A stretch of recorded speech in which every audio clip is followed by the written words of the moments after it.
So, hello, good evening, everyone. In this video, we're gonna cover about the second topic of our ancient Indian history, that is the prehistoric cultures in India. तो इस topic को हम two parts में cover करेंगे। अभी हम part one cover कर रहे हैं। हमारी अपकमिंग वीडियो में हम इस टॉपिक का पार्ट टू कवर करेंगे। तो अगर आप हमारे चैनल पे नए हैं तो I will recommend you that you watch our first video of this ancient Indian history so that कि आप टॉपिक को अच्छे से कोरिलेट करके समझ पाएं। Without wasting any time, let just started. So सबसे पहले अगर हम बात करते हैं प्री हिस्टोरिक कल्चर्स की इंडिया में, तो प्री हिस्ट्री क्या होती है। जैसा कि हमने अपने लास्ट वीडियो में भी डिस्कस किया था कि प्री हिस्ट्री वो टाइम है इंडिया में जब राइटिंग की इन्वेंशन ही नहीं हुई थी, यानी कि हमें इस टाइम में कोई भी रिटन रिकॉर्ड्स नहीं मिलते हैं। तो फिर हमें कैसे पता लगता है कि इस टाइम के लोगों के जो हैबिट्स थे वो क्या थे, उनके फूड हैबिट्स क्या थे, वो रहते कैसे थे। तो इसके बारे में हमें पता चलता है कुछ आर्कियोलॉजिकल रिमेन्स के हेल्प से, जो कि आर्कियोलॉजिस्ट सर्च करके पता लगाते हैं। अब ये जो रिमेन्स हैं वो हैं कुछ टूल्स, कुछ एक बोन्स, कुछ केव पेंटिंग्स जो हमें इंडिया में डिफरेंट डिफरेंट लोकेशंस पे मिली हैं, और कुछ फॉसिल फ्यूल्स जिनकी हेल्प से हम पता लगाते हैं कि उस टाइम पे जो लोग हैं वो कैसे रहे, और ओवर द इयर्स जो आज हम प्रेजेंट डे वर्ल्ड देखते हैं ये कैसे डेवलप हुआ। तो यही हम समझते हैं कि प्री हिस्ट्री कौन सा टाइम है। तो इस सब की जो स्टार्टिंग है, अगर हम बात करेंगे सबसे स्टार्टिंग में, तो बिग बैंग थ्योरी के टाइम पे, जैसा कि हमें पता है according to the big bang theory, पहले कुछ भी नहीं था। एक टाइनी बॉल था, with an indefinite temperature and pressure and heat, and वो एक्सप्लोड होता है। एंड वो जो एक्सप्लोजन है ओवर द इयर्स वो डेवलप करता है हमारे यूनिवर्स को, एंड ग्रेजुअली प्लैनेट्स फॉर्म होते हैं। एंड देन ग्रेजुअली जो इमर्जेंस ऑफ लाइफ है लगभग 3.8 बिलियन ईयर्स अगो होता है। Planets are almost 4.5 billion years old. And अगर हम बात करें ह्यूमन सेटलमेंट्स की जो स्टार्टिंग है वो लगभग आज से 3 मिलियन ईयर्स अगो होती है। तो अगर हम बात करेंगे कि ये जो ह्यूमंस हैं वो सेटल कैसे होते हैं, तो देखिए ये जो ह्यूमन का सेटलमेंट है ना, ये अलग अलग, अगर हम बात करेंगे आज प्रेजेंट डे कॉन्टिनेंट्स में, तो ये अलग अलग टाइम पे होता है। ऐसा नहीं है कि सारे ह्यूमंस एक ही टाइम पे सारी जगह फैल गए हैं ना। तो अर्लीस्ट सेटलमेंट्स हमें जो ह्यूमंस के मिलते हैं वो अफ्रीकन कॉन्टिनेंट में मिलते हैं, जो कि आज से लगभग 2.8 billion years ago again I would से नॉलेज में आते हैं, रिकॉर्ड्स में आते हैं, जिनके बारे में हमें पता चलता है। And that human was homo habilis. तो सबसे पहले जो होमो हेबिलिस है वो अफ्रीकन कॉन्टिनेंट में रहते हैं, बिकॉज उनके जो फॉसिल फ्यूल्स हैं वो फॉसिल्स हैं सॉरी, वो हमें अफ्रीकन कॉन्टिनेंट से ही मिले हैं। And then gradually homo erectus, जिसको हम राइट अपरेट मैन के नाम से भी जानते हैं, जो कि सीधे खड़े होकर के चलते थे। एंड देन फिर होमोसेपियंस एंड होमोसेपियन सेपियंस, जिसे हम मॉडर्न मैन के नाम से भी जानते हैं। तो ऐसे करके ह्यूमन सेटलमेंट्स की स्टार्टिंग होती है। तो पहले जो होमो हेबिलिस है वो अफ्रीकन कॉन्टिनेंट तक ही लिमिटेड है। एंड देन फिर आपके homo erectus, Neanderthals and homo sapiens, homo sapien sapiens, ये डिफरेंट डिफरेंट रीजन में जैसे कि एशिया, यूरोप में फैल जाते हैं एंड वहाँ के इन्वायरमेंट में जाकर के अडॉप्ट करते हैं। एंड देन अगर हम देखें तो आज इतने सारे जो रेसेस हैं, कम्युनिटीज एंड कल्चर्स हैं, वो धीरे धीरे ग्रेजुअली डेवलप होते हैं। तो इस सब की स्टार्टिंग अगर हम देखें तो हमें समझना पड़ेगा कि प्री हिस्टोरिक जो टाइम है वो कितने एजेस में डिवाइडेड है, कैसे कैसे इसकी स्टार्टिंग होती है। तो यही सब आज हमें लेक्चर में डिस्कस करना है। तो अब अगर हम बात करेंगे सोर्सेज की, कि सोर्सेज क्या हैं, हम कैसे पता लगाएं कि ये कैसे प्री हिस्टोरिक एज के बारे में हमें कैसे पता लगेगा। तो सोर्सेज कुछ नहीं होता है, सोर्सेज का मतलब होता है सिंपल कि हम कैसे पता लगाएं कि कोई चीज कैसे रही होगी, है ना। तो वो आई वुड से एविडेंस या रिमेन्स जिनके बारे में पढ़ करके हम पता लगाते हैं कि ये चीज उस टाइम पे ऐसे रही होगी। तो सबसे पहले हम बात कर लेते हैं आर्कियोलॉजिकल एविडेंसेस की, जिसमें हम मेजरली देखते हैं स्टोन टूल्स जो हमें मिलते हैं, देन एनिमल बोन्स जो हमें मिलते हैं। Cave paintings are famous. जो प्रेजेंट डे मध्य प्रदेश है वहाँ पे एक साइट है भीमबेटका करके। तो भीमबेटका की जो साइट्स है वहाँ की केव पेंटिंग्स हमें मिलती हैं, बिकॉज पहले के जो लोग थे वो केव्स में रहते थे, रॉक शेल्टर्स में रहते थे। तो वहां से जो हमें पेंटिंग्स मिलती हैं, हमें उससे भी आइडिया लगता है कि वो उन लोगों की जो हैबिट्स थी वो कैसी रही होंगी, कैसे उनके सेटलमेंट्स होंगे। देन अगर हम जियोलॉजिकल डेटा की बात करें तो जिसको हम स्टार्टिंग में अगर हम बात करें जैसे अर्थ की स्टडी करना, उसकी डिफरेंट लेयर्स की स्टडी करना, जैसे हम सिस्टमिक एक्टिविटी के थ्रू भी हम स्टडी करते हैं कि कैसे कॉन्टिनेंट्स डेवलप हुए, कैसे ह्यूमन सेटल हुए। तो उससे भी हमें काफ़ी हद तक क्लैरिटी मिलती है कि कैसे कैसे, जैसे हमने पढ़ा है कि अफ्रीका में पहले ह्यूमंस आए, फिर बाद में वो अफ्रीकन रीजन से निकलकर बाहर फैले, है ना। तो ये सब हमें कैसे पता चलता है, जियोलॉजिकल डेटा से कैसे कॉन्टिनेंट्स डेवलप होते हैं। तो स्ट्रेटिग्राफी इसको बोलते हैं, अगर आप से पूछा जाए तो, है ना। तो इसका answer would be stratigraphy. Then अगर हम बात करें एंथ्रोपोलॉजिकल स्टडीज की, तो अभी हम लोग बहुत ज़्यादा मॉडर्न हो गए हैं, बट अगर आप बात करेंगे ट्राइबल सोसाइटीज़ की, तो अभी भी वो अपने कल्चर को प्रिजर्व करके रखते हैं। तो अगर आप उनकी लाइफस्टाइल देखोगे तब भी हमें मतलब, not in the sense of old के जैसे लोग पहले रहते थे, बट हाँ काफ़ी हद तक उनके कल्चर अभी भी कॉमन है। तो उससे भी हमें काफी हद तक क्लैरिटी मिलती है कि कैसे पहले के लोग रहते होंगे, उनकी क्या हैबिट्स होंगी, कैसे उनके कम्युनिटीज होंगे। देन अगर हम बात करें रेडियोमेट्रिक डेटिंग की, जैसे कि हमने कल भी पढ़ा था, कार्बन 14 डेटिंग करके एक मेथड होता है। तो इसमें क्या होता है कि कोई भी ऑर्गेनिज्म है उसमें कार्बन C14 का कितना डिके हुआ है over the period of time, अगर हम ये डिटरमाइन कर लेंगे तो उस ऑर्गेनिज्म की हमें एज पता लग जाएगी एग्जैक्ट, कि ये कितने साल पुराना रहा होगा।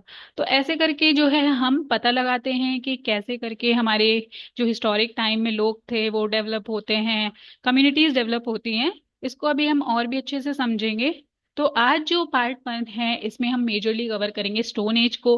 तो स्टोन एज को भी हम फर्दर डिवाइड करते हैं 3 पार्ट्स में, that is are palaeolithic age, mesolithic age and neolithic age. जो नेक्स्ट वीडियो होगा उसमें हम चैल्कोलिथिक कल्चर और आयरन एज के बारे में पढ़ेंगे, as these two are very vast topic. तो सबसे पहले हम बात कर लेते हैं स्टोन एज की, कि स्टोन एज के बारे में हमें कैसे पता लगता है। तो स्टोन एज में भी हमें समझना पड़ेगा पैलियोलिथिक एज के बारे में। तो इसको हम स्टोन एज क्यों बोल रहे हैं, तो देखिए सिंपल सी बात है, स्टोन एज इसलिए बोल रहे हैं कि क्योंकि हमें जो एविडेंस मिले हैं मेजरली यहाँ के स्टोन टूल्स मिले हैं, है ना, बोन टूल्स मिले हैं। तो स्टोन टूल्स ही यहाँ के फेमस हैं, और आई वुड से द डिग्री ऑफ सोफिस्टिकेशन जिसके थ्रू इनको बनाया गया है, ओवर द टाइम उनके टूल्स में डेवलपमेंट देखने को मिलते हैं। तो इसीलिए हम इसको फर्दर 3 पार्ट्स में डिवाइड करते हैं। तो सबसे पहले हम बात करेंगे पैलियोलिथिक एज की, इसको हम ओल्ड स्टोन एज के नाम से भी जानते हैं। इसको फर्दर हम 3 पार्ट्स में डिवाइड करते हैं। सबसे पहले हम बात कर लेते हैं लोअर पैलियोलिथिक एज की। तो देखिए लोअर पैलियोलिथिक एज मतलब सबसे पहले यही डेवलप हुई होगी। तो क्योंकि ये सबसे पहले डेवलप हो रही है, तो यहाँ पे अगर आप देखोगे तो आपको कैसे स्टोन टूल्स मिलेंगे, लार्ज स्टोन टूल्स मिलेंगे, है ना। तो अगर आपसे कोई पूछेगा कि क्या डिफरेंशिएशन है, तो लोअर पैलियोलिथिक एज में स्टोन टूल्स तो मिलते हैं बट वो बहुत ही लार्ज मिलते हैं। एग्जाम्पल जैसे हैंड एक्स भी मिलती है, तो आपको बहुत बड़ी सी हैंड एक्स मिलती है। देन अचूलियन एक्सेस मिलती हैं यहाँ पे आपको, है ना। तो इसको हम बात कर लेते हैं कि अगर आप देखोगे पैलियोलिथिक सेटलमेंट की या स्टोन एज सेटलमेंट की, तो आपको मेजरली ये हिली रीजन में या रिवर वैलीज में ही मिलेंगे, है ना। ये प्लेन्स में नहीं मिलेंगे, जैसे इंडस प्लेन्स हैं। तो इनकी जितनी भी साइट्स हैं वो सब आपको हिली रीजन्स में या रिवर वैली रीजन्स में मिलेंगी। प्लेन्स में इनके सेटलमेंट्स नहीं हमें मिलते हैं कहीं भी। ये पॉइंट बहुत इंपॉर्टेंट है, आप इसे याद रखिएगा, बिकॉज इनके साइट्स जब हम पढ़ते हैं तो बहुत कंफ्यूजन होता है। तो आप ऐसे करके कोरिलेट करोगे तो easily you will learn the sites. और इस वीडियो के एंड तक आपको सारी साइट्स याद भी हो जाएंगी, तो आप ध्यान से देखिएगा। सेकेंड अगर हम बात करें मिडिल पैलियोलिथिक एज की, तो जैसा कि हमें समझ में आ रहा है, मिडिल मतलब कुछ चीज बीच में हो रही है। तो मिडिल का मतलब है कि यहाँ पे भी हमें टूल्स मिलते हैं बट थोड़े से बेटर कंडीशन में मिलते हैं, यानी कि थोड़े से शार्प हो जाते हैं वो। देन फिर अगर हम अपर पैलियोलिथिक की बात करेंगे, तो देखिए यहाँ आपके टूल जो टूल्स हैं वो और भी ज्यादा रिफाइंड हो जाते हैं। आर्टिस्टिक एक्सप्रेशन मिलता है, यानी कि हमें लोगों का माइंडसेट भी समझ में आता है कि अब वो थोड़े से इनोवेटिव हो रहे हैं, है ना, अपनी चीजों को शार्प टूल्स बना रहे हैं ना। और हंटिंग कर रहे हैं, क्लीनिंग कर रहे हैं, फॉरेस्ट को क्लीन कर रहे हैं। देन केव पेंटिंग्स भी मिलती हैं, मतलब अब वो जो सोच रहे हैं ना वो पेंटिंग्स के थ्रू एक्सप्रेस कर रहे हैं। तो they are becoming more expressions, है ना, I would say artistic expressions देखने को मिलता है। वो अपने विचारों को व्यक्त करने लगे हैं। तो these are the major differences. अभी हम एक एक करके ना इनके साइज के बारे में भी पढ़ लेते हैं। तो सबसे पहले हम देखते हैं कि टूल्स कैसे थे, है ना। ये एक इम्पॉर्टेंट डेवलपमेंट था। बिकॉज टूल से ही हम पहचानते हैं। तो देखिए लोअर पैलियोलिथिक का जो पीरियड है लगभग आज से 2 मिलियन साल पहले, तो इनके जो टूल्स हैं, मैंने कहा था ना बड़े बड़े टूल्स थे, तो देखो इस टाइप के इनके टूल्स हमें दिखते हैं, जिससे कि आपको याद रहे। फिर हम बात कर लेते हैं मेजर साइट्स। तो जो लोअर पैलियोलिथिक पीरियड है उसकी जो मेजर साइट्स हैं, अगर आप देखोगे, मैंने बताया ना, रिवर वैलीज में होती थी, प्लेन्स में नहीं होती थी। तो रिवर वैली, अगर आप प्रेजेंट डे पंजाब प्रांत जो है पाकिस्तान का, उसकी बात करोगे तो वहां पे सोआन रिवर है। तो सोआन वैली में इसकी जो है साइट्स मिलती हैं। अब यहाँ पे जो मेजर आपको याद रखना है, मैंने बताया था ना, जो स्टार्टिंग जो इरेक्टस, होमो इरेक्टस है, जो कि स्टार्टिंग आई वुड से फर्स्ट अपराइट मैन है, उसका जो है सेटलमेंट पहले होता है, मतलब वही अफ्रीकन कॉन्टिनेंट से निकल के दूसरी दूसरी जगह पे जाकर के सेटल होते हैं। तो ये इनके एविडेंसेस हमें मिलते हैं कहाँ पे, स्वान रिवर वैली में। और इन्हीं के बनाए गए जो टूल्स हैं वो भी हमें मिलते हैं कहाँ पे, स्वान रिवर वैली में। ओके, देन अगर हम बात करें कि आपके जो भीमबेटका है, मैंने आपको बताया था भीमबेटका के केव्स हैं, वहां पे हमें रॉक शेल्टर्स मिलते हैं, देन उनकी केव पेंटिंग्स मिलती हैं हमें। तो इसके बारे में भी हमें समझ में आता है कि ये लोग कैसे रहते होंगे। और अर्ली जो ह्यूमन हैबिटेशन है वो भी हमें यहाँ पे देखने को मिलता है, मतलब कैसे ये लोग रहते होंगे, पेंटिंग्स के थ्रू उन्होंने एक्सप्रेस किया है।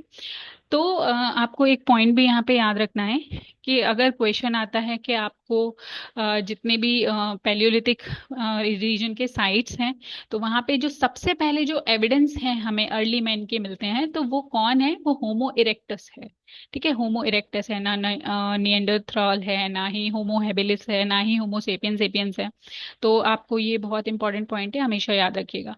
देन सेकेंड, अभी जो एक ट्रेजेडी हुई है पहलगाम में, अनफॉर्चुनेट ट्रेजेडी, वो भी एक लोअर पैलियोलिथिक साइट ही है। तो वहां से भी हमें काफी स्टोन टूल्स देखने को मिलते हैं।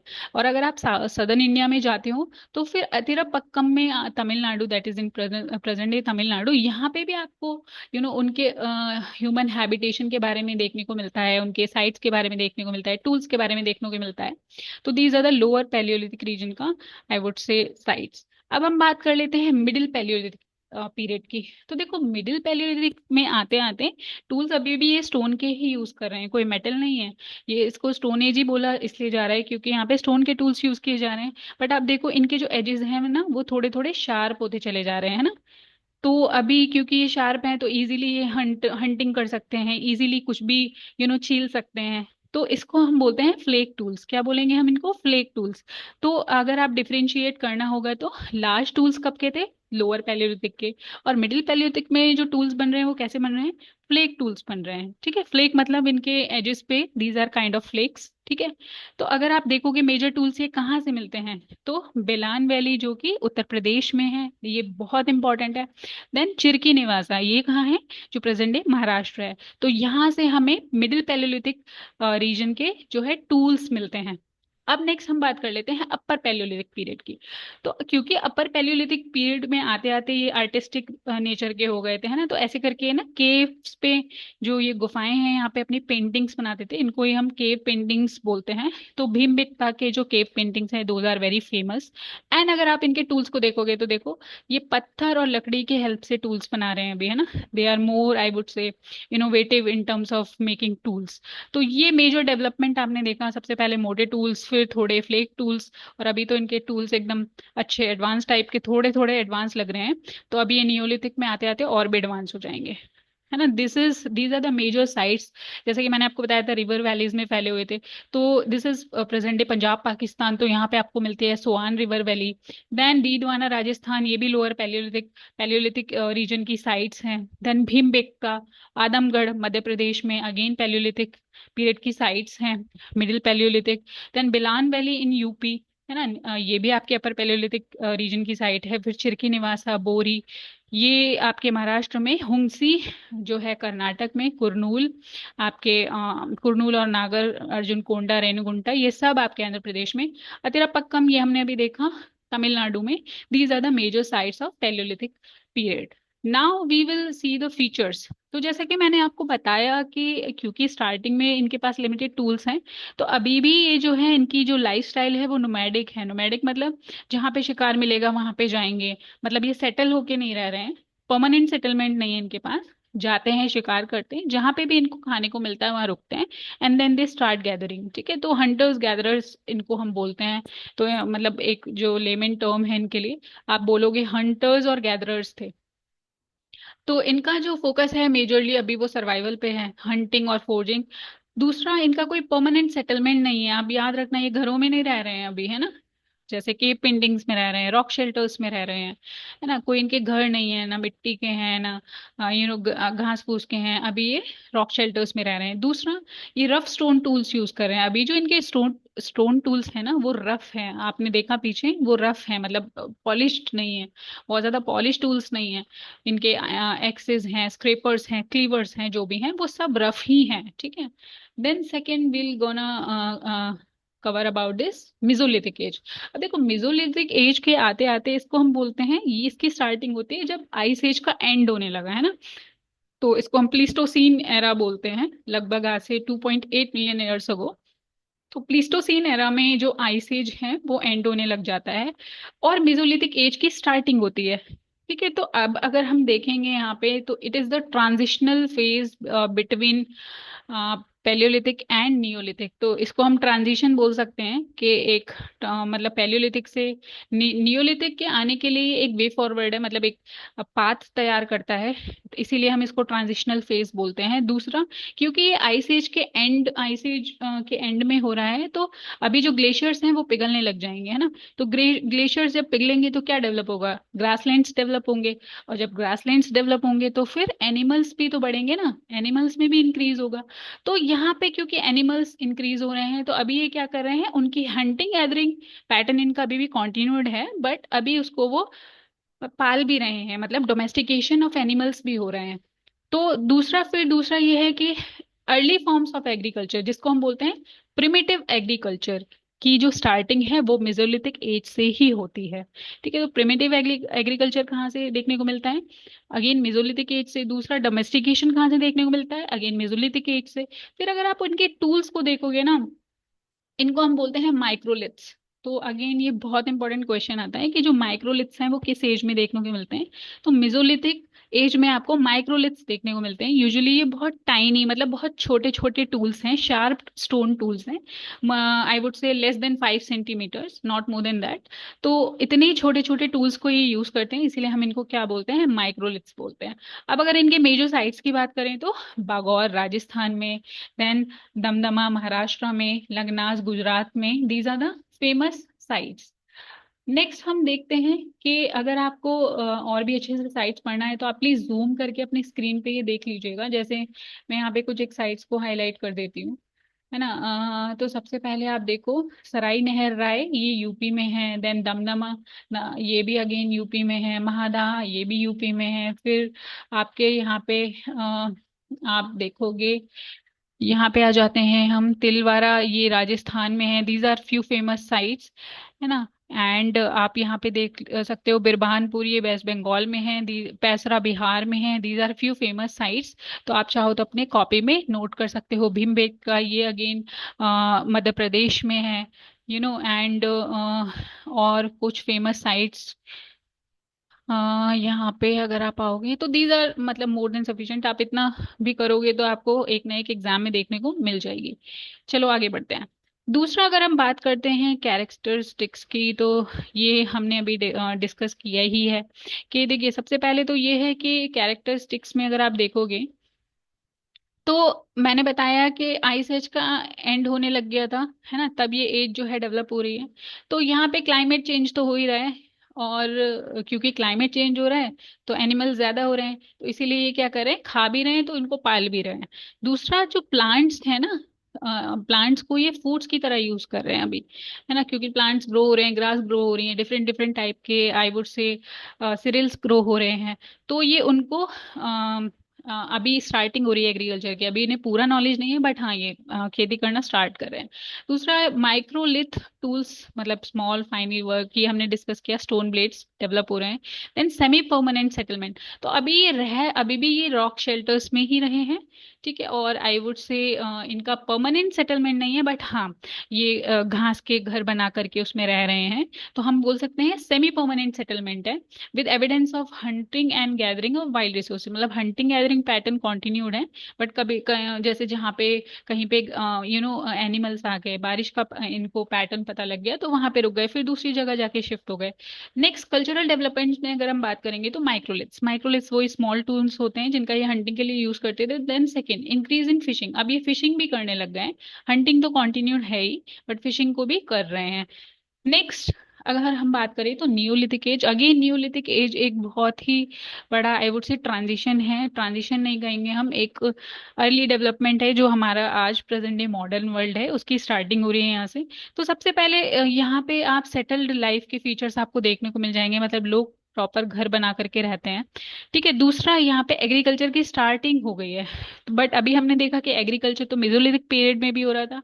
तो वहां पे हम देखते हैं प्रिमिटिव एग्रीकल्चर के जो हमें आई वुड से स्टेन्स हैं वो मिलते हैं, बट यहाँ पे पूरा प्रॉपर आई वुड से सबसिस्टेंस एग्रीकल्चर की स्टार्टिंग हो जाती है। मतलब ऐसा नहीं है बहुत लार्ज स्केल प्रोडक्शन हो रहा है, बट हाँ इतना ये लोग प्रोड्यूस कर ले रहे हैं कि इनके खाने के लिए सफिशिएंट है। तो हम कहेंगे कि जो मेजर डिफरेंस है एग्रीकल्चर पैटर्न में मेसोलिथिक पीरियड के और नियोलिथिक पीरियड के में वो यही है कि मेसोलिथिक पीरियड में जो फार्मिंग हो रही है वो प्रिमिटिव एग्रीकल्चर है, और यहाँ पे जो एग्रीकल्चर है वो सबसिस्टेंस एग्रीकल्चर है।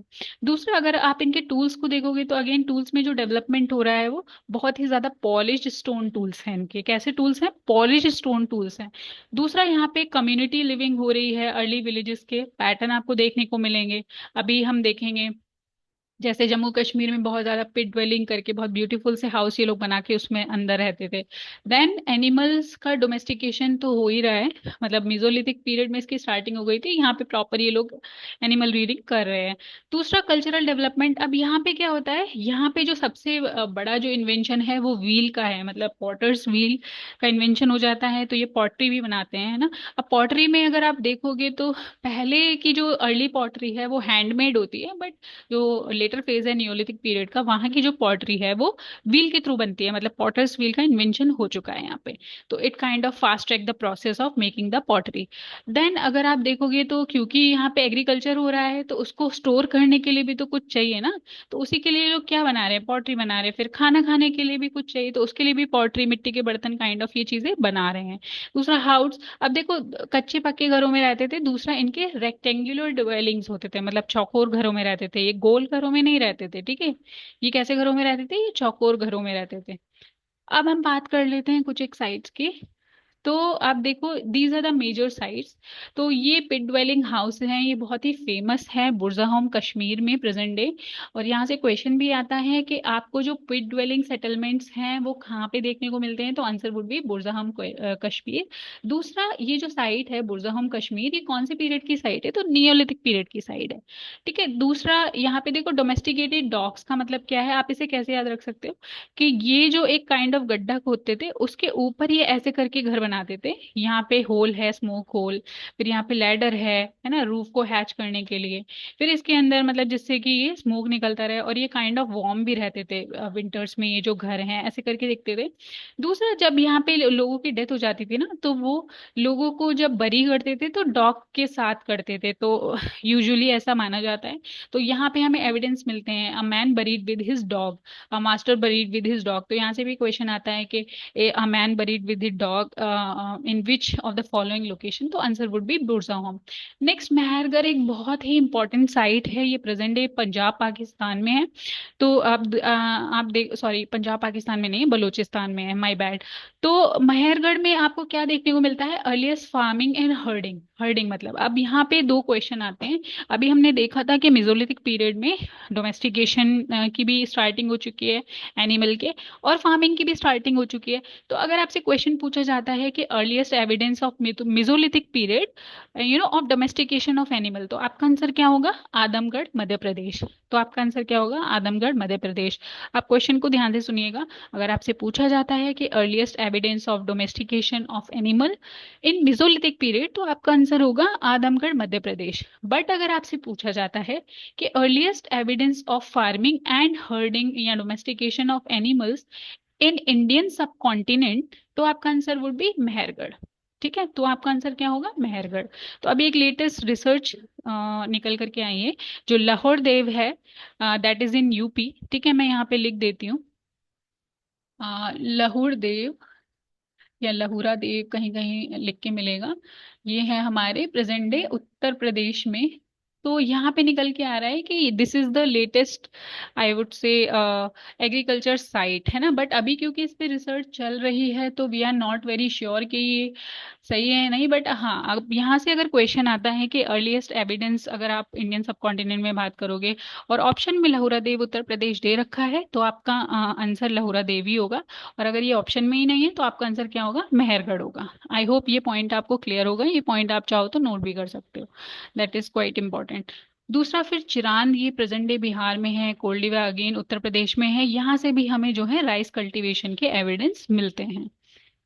नेक्स्ट अगर हम देखें, these are the major neolithic sites in India. जैसे कि आप देखोगे बुरज़ाहोम अभी हमने बहुत अच्छे से पढ़ा है ना, ये कहाँ पे है?